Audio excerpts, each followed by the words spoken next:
20 राष्ट्रवादीचे जिल्हा परिषदचे सदस्य आहेत आणि 2 राष्ट्रवादीच्या पाठिंब्यावरचे सदस्य आहेत। हे 22 सदस्य आज एकत्रितपणाने आहेत। उद्याची जिल्हा परिषद समितीत घड्याळाचा जिल्हा परिषदचा अध्यक्ष होईल एवढा शब्द या निमित्तानं आपल्याला तुम्हाला सगळ्याला देतो। त्यात कुठली अडचण येणार नाही।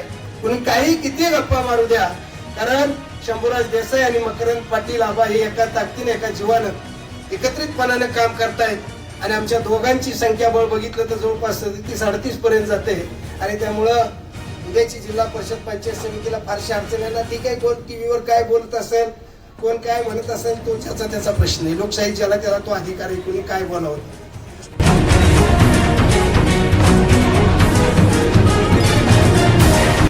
सतीश अण्णांचा निसटता पराभव झाला। अण्णा नाराज होऊ नका, राजकारणात ह्या गोष्टी घडत असतात। 129 मतं म्हणजे काय फारशी नाहीत। आज ते मी काही सांगणार नाही, परंतु एखाद्या चांगला कार्यकर्ता राजकारणात चुकीच्या पद्धतीने त्याचा जर बळी होत असेल तर हेही वाईट आहे। परंतु मी तात्यांच्या जयंती निमित्त आणि अजितदादा आज हयात नाहीत, या दोघां नेत्यांच्या साक्षीने सांगतो, सतीश अण्णा तुम्ही ताकदीनं कामाला लागा, आम्ही तुमच्या बरोबर सगळे आहोत। राजकारणात जय पराजय होत असतो। सुरेश बापूंनी सांगितलेली वस्तुस्थिती आहे की विजयानं हार मस्ती आल्यागत वागू नये आणि पराजयानं खचून जाऊ नये।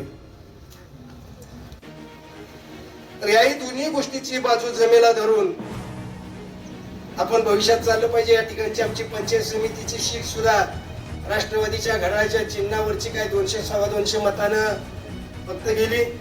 आमचे राजाभाऊ जगदाळे हे कुमटे पंचायत जिल्हा परिषद गटातनं 200-250 मताने गेले, म्हणजे फारसा निकाल उलटा गेला असं म्हणता येणार नाही। पुन्हा एकदा राष्ट्रवादीच्या तालुक्यात हा कोरेगाव तालुका राष्ट्रवादीच्या ताब्यात आला। 20 आज राष्ट्रवादीचे जिल्हा परिषदचे सदस्य आहेत आणि 2 राष्ट्रवादीच्या पाठिंब्यावरचे सदस्य आहेत। हे 22 सदस्य आज एकत्रितपणाने आहेत। उद्याची जिल्हा परिषद समितीत घड्याळाचा जिल्हा परिषदचा अध्यक्ष होईल एवढा शब्द या निमित्तानं आपल्याला तुम्हाला सगळ्याला देतो। त्यात कुठली अडचण येणार नाही। कोणी काही किती गप्पा मारू द्या, कारण शंभूराज देसाई आणि मकरंद पाटील आबा हे एका ताकदीने एका जीवानं एकत्रितपणाने काम करतायत आणि आमच्या दोघांची संख्याबळ बघितलं तर जवळपास 37-38 पर्यंत जाते आणि त्यामुळं उद्याची जिल्हा परिषद पंचायत समितीला फारशी अडचण येणार। ठीक आहे, कोण टीव्हीवर काय बोलत असेल, कोण काय म्हणत असेल, तो त्याचा प्रश्न आहे। लोकशाही ज्याला त्याला तो अधिकार आहे, कोणी काय बोलावं। परंतु जी वस्तुस्थिती आहे, ज्याच्या बरोबर मी सातत्याने त्या गोष्टीच्या चर्चेत आहे, त्याच्यावरनं आपल्याला मी निश्चितपणाने ह्या गोष्टी घडतील म्हणून सांगतो।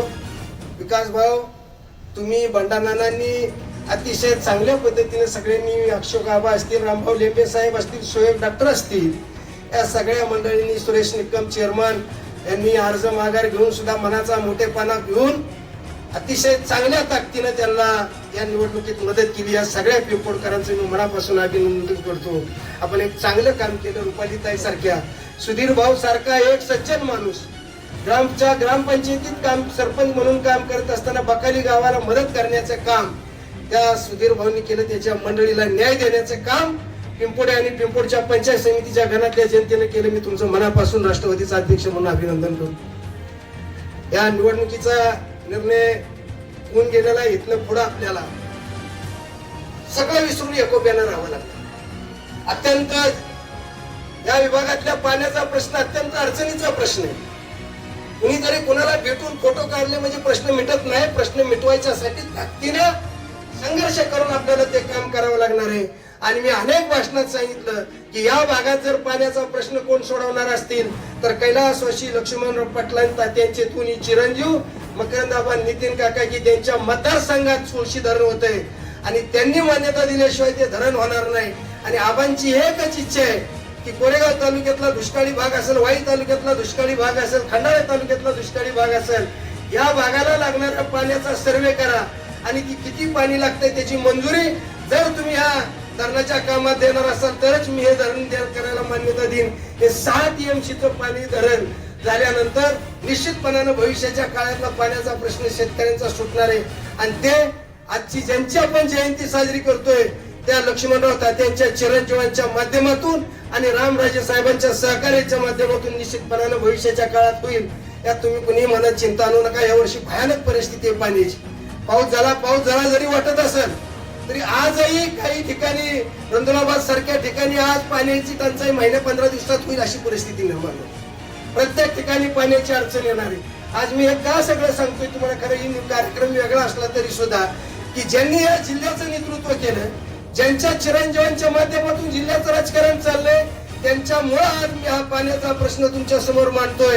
कालच दुपारी 2 वाजता राधाकृष्ण विखे पाटलांच्या बरोबर मुंबईत मंत्रालयात मिटिंग झाली आणि त्याही वेळेला ते मला म्हणले की तुमचं कुठलंही गाव आम्ही वंचित ठेवणार नाही, याची काळजी निश्चितपणाने घेऊ. असा काल विखे पाटलांनी सुद्धा मला शब्द दिला. मी गेलो होतो मंत्रालयात त्या ठिकाणी. तर या सगळ्या गोष्टी करत असताना सगळं देव विसरून भविष्याच्या काळात नितीन काका आणि मकरंद आबा रामराजेंचे हात बळकट करण्यासाठी आपण जिद्दीनं एका जीवानं एका संघटनेनं एकत्रितपणानं भविष्याच्या काळात काम करूया. एवढंच दादा आपल्याला लक्ष्मणराव तात्यांच्या जयंती निमित्त सांगतो.